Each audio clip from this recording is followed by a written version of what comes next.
as coisas aqui. Então, fala dos 7 profetas e tal.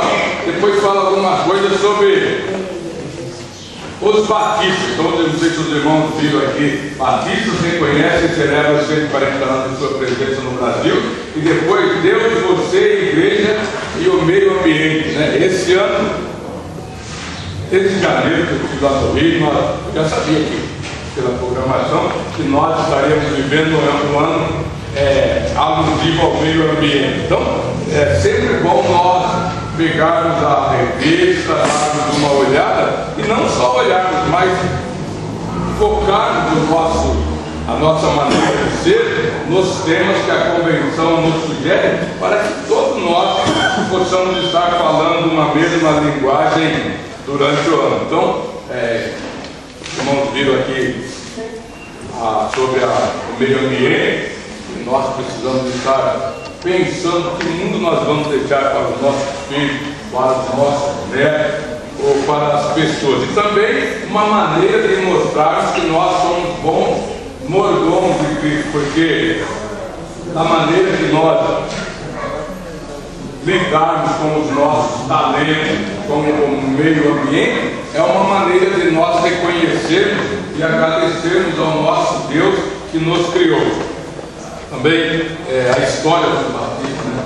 Aqui nós temos uma síntese da história dos 140 anos dos batistas no Brasil, e está falando também do trabalho que foi realizado lá em Santa Bárbara. Foi muito bom. E falando nisso, eu ainda tenho os selos comemorativos aos 140 anos. Eu sei que alguns falaram, mas R$10, R$10, eu sei que é meio caro para nós comprarmos um selo comemorativo, mas é um selo que vai mostrar o quanto nós amamos do trabalho batista do Brasil. E seus irmãos verificarem aqui, alguns dos pastores que chegaram, que trabalharam por Santa Bárbara, um deles esteve na fundação da primeira igreja batista em Mogi das Cruzes, que é a mãe da nossa igreja.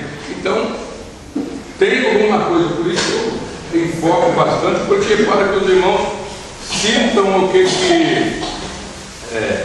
que aconteceu. Esses dias, o irmão Juarez falava lá na nossa sala que essa igreja foi organizada lá no Canindé, né? Ela foi organizada aqui, mas depois foi lá no trabalho dos... Como que fala? Como chamava aquele projeto? Projeto de adensamento. Isso, projeto. Então, o projeto do adensamento da nossa igreja foi organizado junto com aquelas demais igrejas, que foi no projeto do adensamento, projeto do pastor Salopi, que é um homem conhecido no Brasil inteiro, porque ele foi, além de secretário executivo da Convenção do Estado de São Paulo, ele também foi secretário executivo da Convenção Batista do Brasil. E é um homem que hoje ele está com quase 90 anos já, mas ainda é muito envolvido. Eu acho que ele não está pastoreando, ele falou que hoje o ministério dele é estar salvando os netos. Mas nós precisamos ter esse conhecimento, mesmo, eu sempre digo, mesmo que enciclopédia, mas nós precisamos conhecer as nossas raízes, certo? Então, para nós podermos também falarmos com fé e com convicção às pessoas que nós vamos evangelizar, certo?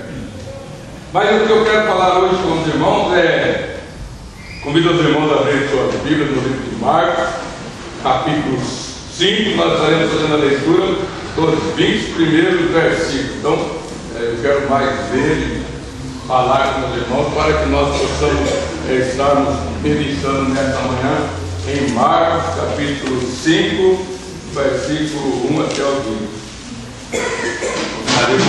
Sua esposa, obrigado pela presença. Ele não é de casa, mas é de casa. Ele não é da igreja mais mesmo, mas é sempre bem-vindo. E aos demais irmãos, nosso agradecimento por estarem conosco nesta manhã. Eu vou estar lendo, os irmãos acompanham. O endemoniado gadareno.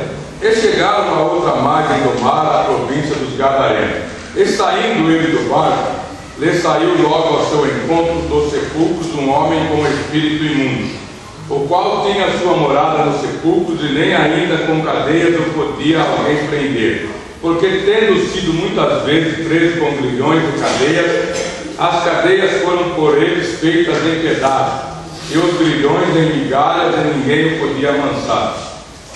E andava sempre de dia e de noite, clamando pelos montes e pelos sepulcros, e ferindo-se com pedra. E quando viu Jesus ao longe, correu e adorou-o, e clamando com grande voz, disse: Que tenho eu contigo, Jesus, Filho do Deus Altíssimo? Conjuro-te por Deus que não me atormente. Porque ele dizia: Sai deste homem espírito imundo. E perguntou-lhe: Qual é o teu nome? Ele respondeu dizendo: Legião é o meu nome, porque somos muitos. E rogava-lhe muito que os não enviasse para fora daquela província. E andava ali pastando no monte uma grande manada de porcos. E todos aqueles demônios lhe rogaram, dizendo: Manda-nos para aqueles porcos, para que entremos neles. E Jesus logo lhe permitiu. E saindo aqueles espíritos imundos, entraram nos porcos, e a manada se precipitou por um despenhadeiro no mar. Eram quase 2.000, e afogou-se no mar. E os que apacentavam os porcos fugiram e anunciaram na cidade e nos campos. E saíram muitos a ver o que era aquilo que tinha acontecido. E foram ter com Jesus e viram o endemoniado que tivera a legião assentado, vestido em perfeito juízo, e temeram.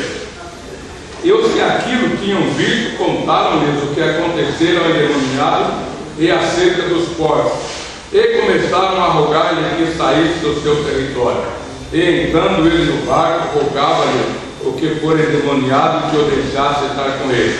Jesus, porém, não lhe permitiu, mas disse-lhe: Vai para a tua casa, para os teus, e anuncia-lhes quão grandes coisas o Senhor te fez e como teve misericórdia de ti.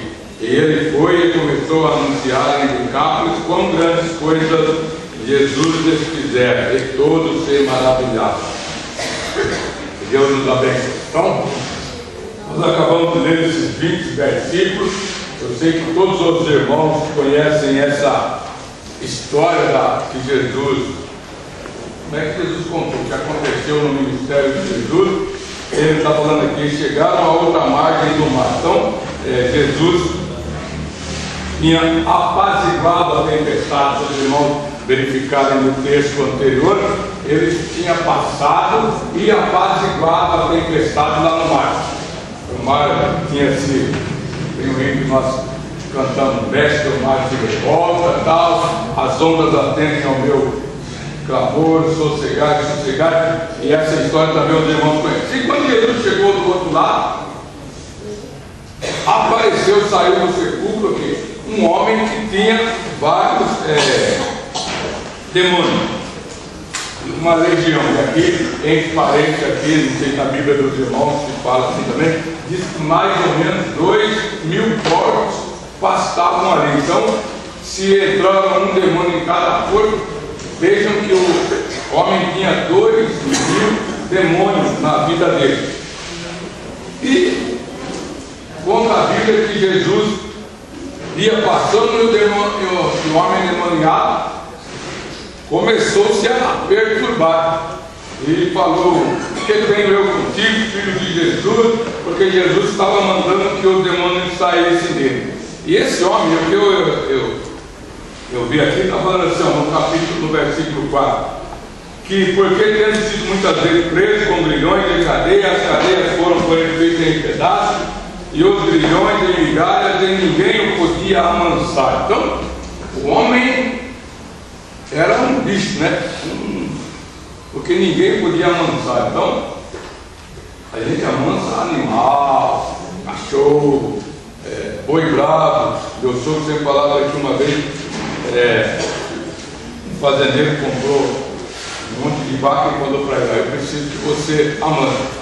E ninguém chegava perto das vacas. Ele foi, ficou um mês, 2 meses, daí o homem chegou e ele falou: Não, pode pôr a mão em cada vaca dessas aqui. E as vacas que eram bravas, que ninguém chegava perto, estavam amansadas. Então, animal que a gente amansa.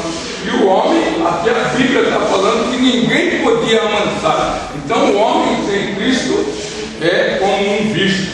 Então, e por isso que nós cantamos que nós precisamos viver o novo nascimento, mostrando para as pessoas que nós já fomos amansados por Cristo. Porque se nós não tivermos lá em Efésios, fala que os frutos do Espírito Santo são a mansidão, essa série de coisas. Então, e o homem aqui, a Bíblia, no versículo 4, diz: porque e ninguém o podia amansar, e andava sempre de dia e de noite, clamando pelos montes e pelos sepulcros, e ferindo-se com pedras. Então, imaginem, eu fico imaginando se um homem desse aparecesse pela cidade.